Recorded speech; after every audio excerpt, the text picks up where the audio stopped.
Welcome to the Why Factor, a chance to work out why we do what we do. BBC World Service podcasts are supported by advertising. Thank you for downloading this programme from the BBC. I'm Asma Mayer, and I'll be exploring just why football has become the world's game. Now, go, Cameron. Football is the language that we all speak when you turn up to a new school.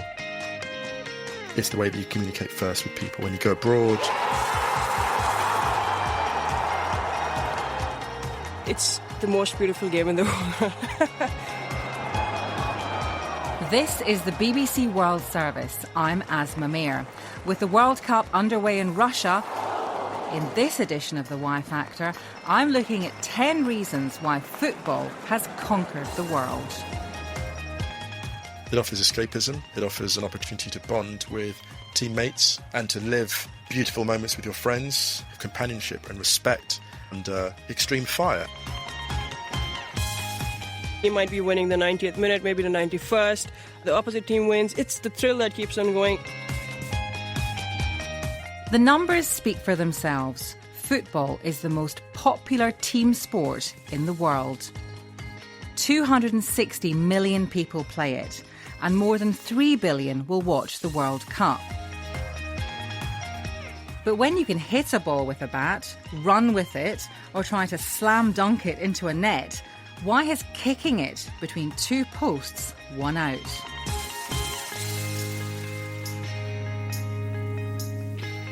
Here come our 10 reasons.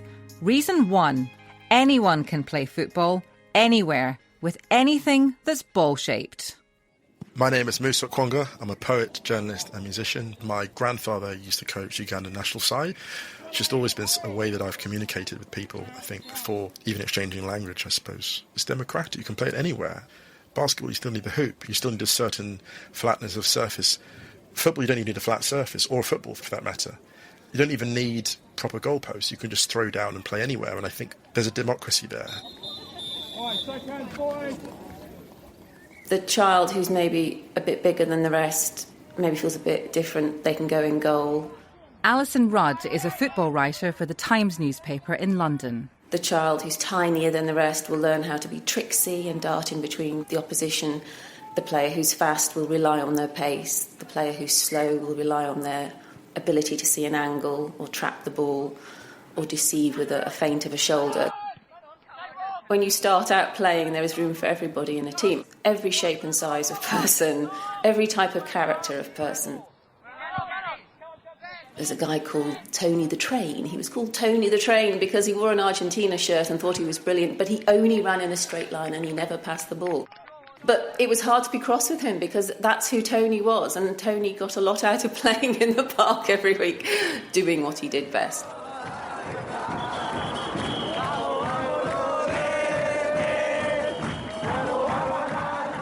Reason 2, when life gets tough, football is an escape, an outlet. My name is Mirela Grisales. I'm from Colombia and I'm a sports anchor. Mirella's standout moment was when her team, Nacional, based in the Colombian city of Medellin, won the Copa Libertadores to become the best team in South America.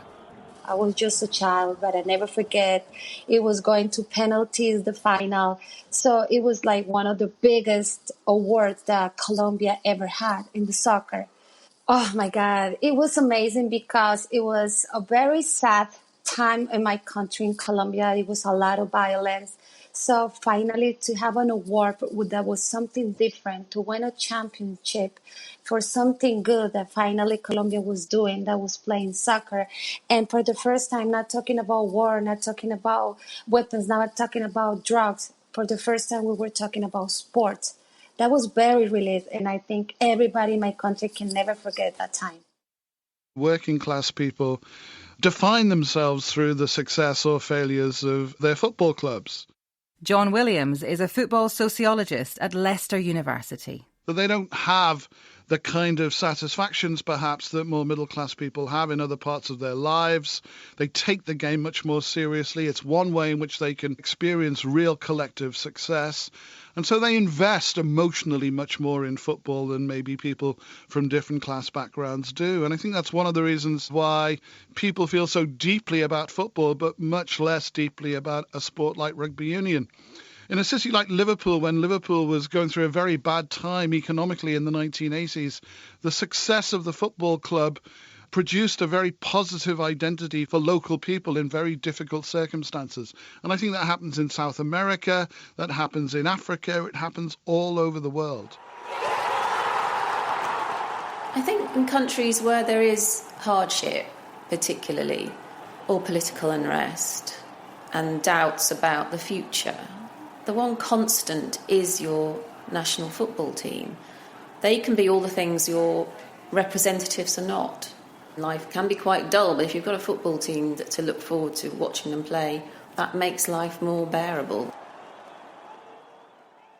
The third reason to love football: you genuinely don't know what's going to happen next. The unique unpredictability of football is what gives it the addictiveness that keeps people coming back. You've got 11 players on each side, and you've got an unbelievable number of combinations of things that can happen at any one time. You look at a sport like basketball, the best team always wins in basketball because there's so many scoring opportunities.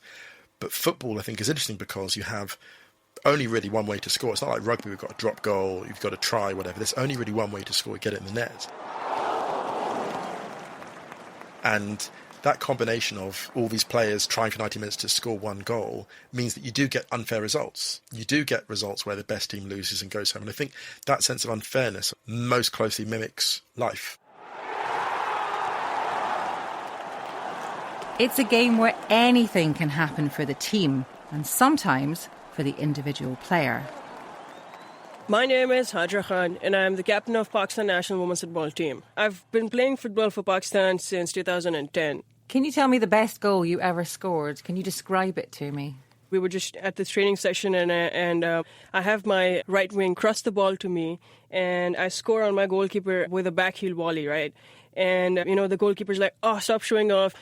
Do this in the game and prove me wrong. I don't think you can score in the game. And I was like, watch me do that, right? And the next day we were playing against Maldives, and the same winger crosses the ball to me in the D, and I score a back heel volley against Maldives. That was actually my first international goal, and, well, definitely with style for me at least. Reason 4, it's almost always decided in 90 minutes, not several days. Cricket, there's a lot of forms of cricket you can play. There's a one-day thing. There's, it goes on for days, and then, it's just, now people don't want to sit in front of the TV for about 10 hours to watch a game. Well, there's no results for 2 hours or something, right? Reason 5, the rules are clear and simple and allow the game to flow. Apart from the offside rule, of course, which everyone pretends to understand but doesn't really. But it's not always been like that. In the early days, just about anything went. Dr. Ariel Hessian from Goldsmiths, University of London, has studied how football first began in medieval Britain. The early game would have looked like a riot. And in fact, most observers described them as riots. Players were usually from different villages on a Sunday afternoon at the local common. Numbers could run from typically 50, 100, 150. The ball, inflated pig's bladder, are usually packed with moss or dried peas. And goals tended to be prominent local landmarks, cider buildings, things that caught the attention in the local village or town. Typically a match could last a whole morning or a whole afternoon until the goal had been scored at one particular end. So not exactly the beautiful game we know today, but gradually things started to change. Before the rules, there was no need to appreciate the finer arts because it was just about kicking somebody in and winning. And the records are always full of things going wrong, people accidentally running onto knives and dying, getting hit in the head with stones, getting their legs broken during heavy tackling. But once there were rules about what you could and couldn't do, once there was timekeeping, once there was a referee, once the pitch had a limited size, that's when players began to actually develop skills. So one would say probably from the mid to late 19th century, and particularly by the late 19th century, there's an actual appreciation of skill and talent.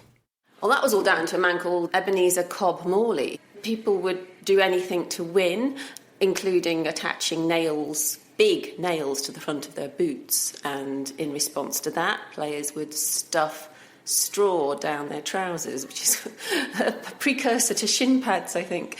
And Ebenezer decided if this game was going to progress, it had to have a set standard.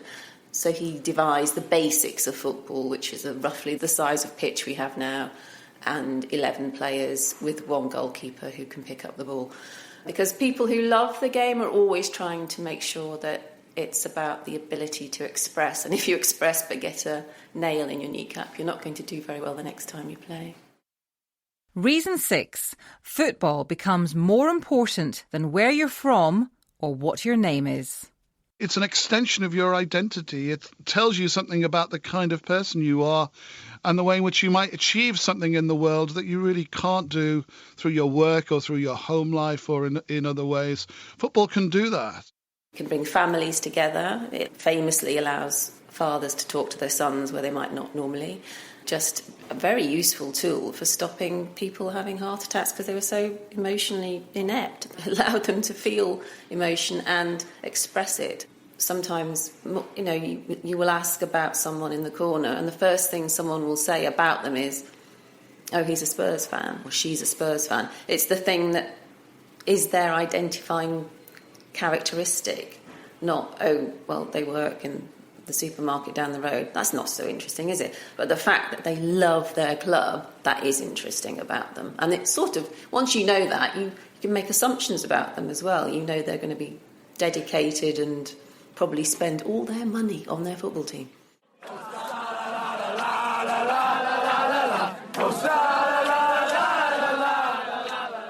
Football can be a vehicle for racism and nationalism, but it can also bring people together.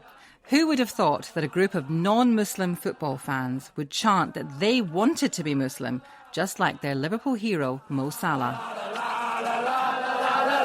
If he's good enough for you, he's good enough for me. He's good enough for you, then I'll be Muslim too. If he's good enough for you, he's good enough for me. Sitting in a mosque, that's where I want to be. Reason 7 to love football. It often used to feel like a ghetto for young men. Not anymore.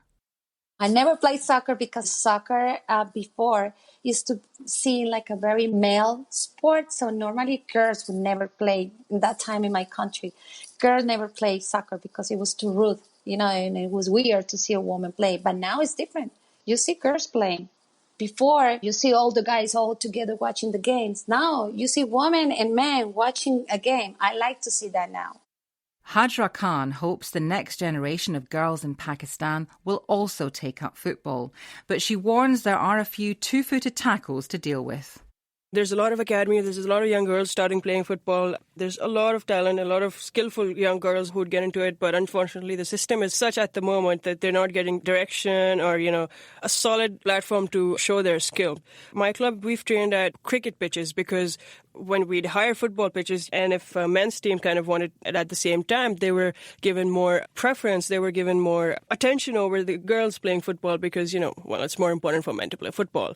But we played on cricket pitches and we did a pretty good job with the limited resources we had.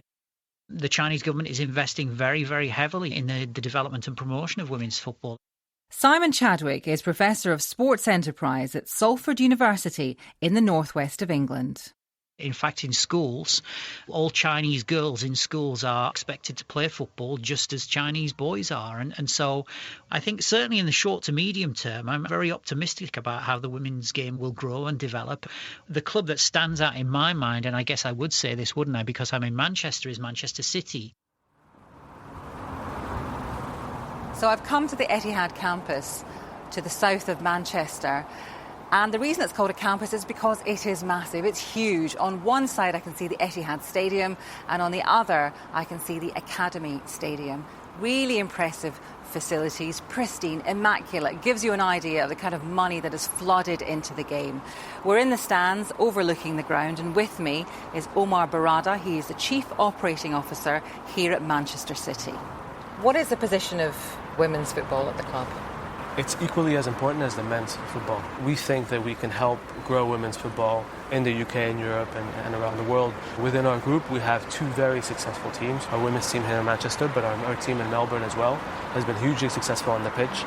Our philosophy is to give all of our players, men, women, boys and girls, the same access to these facilities that you see here, and we don't really separate it between boys and girls, men and women. Manchester City's Abu Dhabi-based owners have invested vast amounts of money, £250 million alone last summer on players, and the club has huge global ambitions. Which other parts of the world do you really want to reach, or do you have in your sights as a good potential audience for Manchester City? The two big markets that we focus on are China and the US. In the US, we have our sister club, New York City FC. We have a club in Melbourne called Melbourne City, but we also have a stake in a club in Japan, the Yokohama Marinos. We have a stake in a club in Spain, Girona, as well as a club in Uruguay, Torque. So really this group and then this family of clubs allows us to have a local presence like no other football organization in the world. I think it's difficult for fans to accept some aspects of globalization, and the idea that a club in Manchester might also own a number of clubs around the world doesn't really fit with the history and tradition of the game.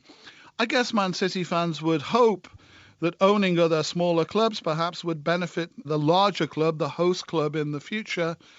But I think lots of fans are worried about corporate developments in the sport, that they feel that the old equation, the balance between business and sport, has tipped too much to business. People don't switch, they don't brand switch. And so in those terms, they are a commercial opportunity. And if you think about other brands, whether it's financial services or electronics products or supermarkets, what wouldn't these brands give for the kind of loyalty that football fans very often demonstrate? Ultimately, sport is viewed by politicians and others as sort of the bread and circus, the pane e circo, that keeps the masses entertained. And this is a world of people who are very self-interested and ultimately willing to betray anyone. Fans are having to pay more and more for tickets and shirts, but the money isn't always going where it's supposed to. Ken Bensinger is an American investigative reporter who's an expert in corruption in world football. What we're looking at now is the product of about 30 or 40 years of intensely, incrementally increasing corruption within the sport. If you wanted to point a finger at perhaps where the problem starts, I guess it begins with the advent of television and the ability to make money off the sport in ways beyond just selling tickets to matches. Many positions in football don't come with salaries. It's essentially a full-time job to run a football federation. If these positions are not paid, how are these people supposed to pay for their food and pay for their homes and all that sort of thing? And I think because of the way that FIFA developed its payment system, which is to give money every year to every federation around the world, there's currently 211 federations, which is significantly more countries than there are members of the United Nations. Some of these countries are quite small and they all receive huge payments from FIFA. People see that as a way to promote the sport and also have a nice, comfortable income for themselves.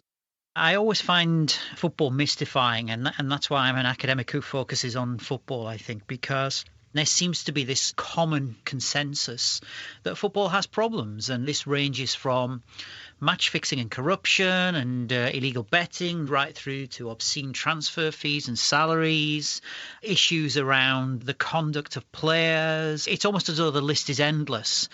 Yet crucially, when the whistle blows, all of that stops and people focus on the game. But despite the greed, despite the huge egos, despite the inequalities, the game can still be beautiful. Reason number 8. I saw a player called Stevie Highway doing something that looked awfully like ballet down the wing, skipping over challenges. And I turned to my dad and said, "That's beautiful, who's that?" And he said, "If you're a Liverpool fan, you should know that's Stevie Highway." And I just fell in love. I fell in love with Steve Highway, I fell in love with Liverpool, I fell in love with anything that was beautiful about football. Of course it's art. Yeah, even when it's ugly, it's art. Like, I mean, I live in a building in Berlin which is brutalist architecture. That's art. Absolutely, it's art. It may not be pretty, but it's vivid, it's striking. That's what art is. It's vivid and it's striking. And I think you look at someone like Andres Iniesta, who recently retired, the great Barcelona and Spain midfielder. What he did was unquestionably elegant and graceful. The clean lines, the running. But what I love about football is the truly, truly great footballers, the ones who elevate, I think, the game to a higher form. The Roger Federers of football, people like Leo Messi, people like Zinedine Zidane, Johan Cruyff, who move so gracefully as if directed by the great ballet directors. And I think the analogy is very fair in that case.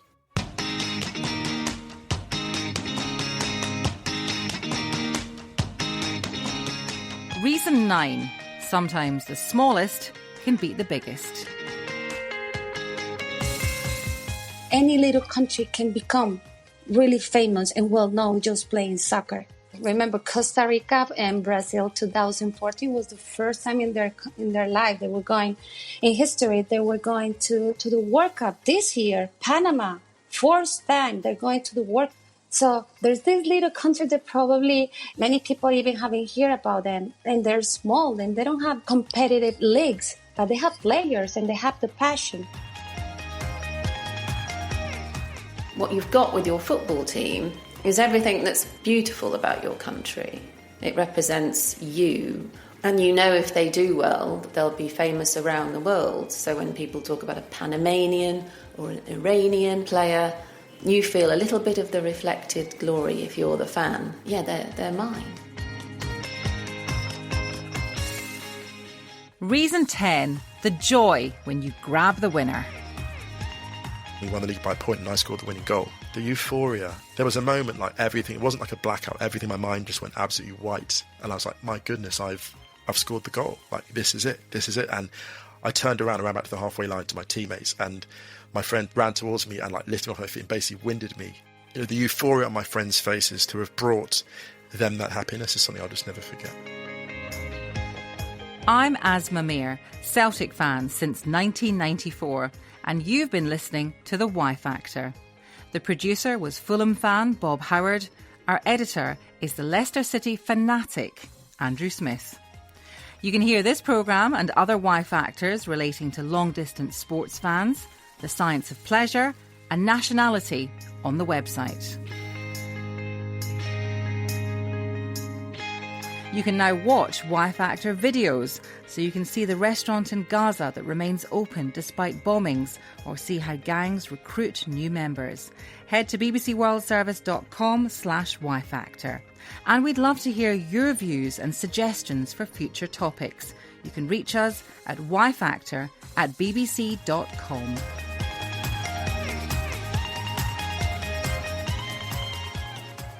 Somehow the game feels like it belongs to the world in the way those other sports still feel as if they have a pretty strong attachment to particular countries. And so I think there's lots of reasons to believe that football, because of its glamour, because of its simplicity, because of its universal features, will be the dominant world sport for the rest of my lifetime.